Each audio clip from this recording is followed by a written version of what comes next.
Vasara, jūra, atostogos ir giedra nuotaika. Dizainerė Ramunė Piekultaitė pritarė tokioms mačiusiųjų jos naująją pavasario vasaros kolekciją asociacijoms. Tokio įspūdžio, sako, siekusi specialiai ir sukurtą lengvumą vadina subtiliu ir kūrybiškai minimalistiniu. Aš manau, kad šitoje kolekcijoje aš nelabai nukrypau nuo to, ką darau visą laiką. Mano drabužiai visada skirti pirmiausia tikriausiai stipriai moteriai. Ir man yra svarbu, kad pirma matytųsi asmenybė, o paskui drabužis, kad mano drabužiai pabrėžtų moters asmenybę, jokių būdų neužgožtų.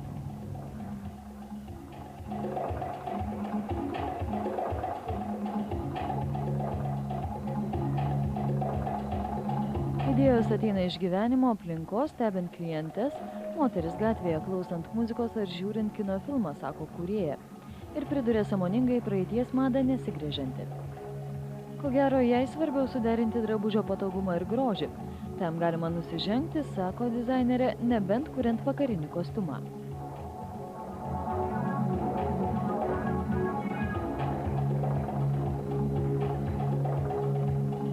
Kurdama šią kolekciją, Ramunė Piekultaitė naudojusi daugiau nei įprasta kontrastingų spalvų.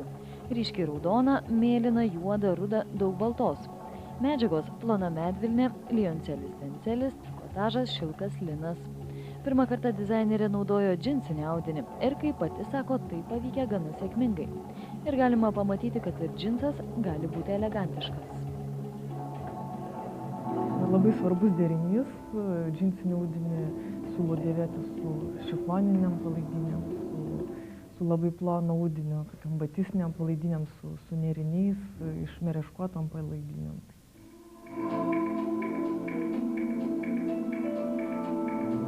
Ateinančiam sezonui dizainerė siūlo 2 pagrindinius aksesuarus – įvairaus pločio diržus ir ilgus plonus karolius.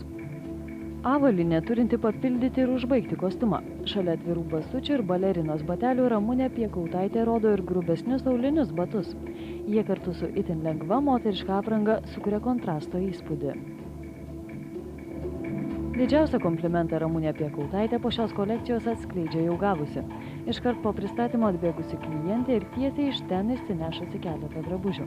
Dizainerė šypsosi, taip iki šiol jai dar nebuvo nutikę.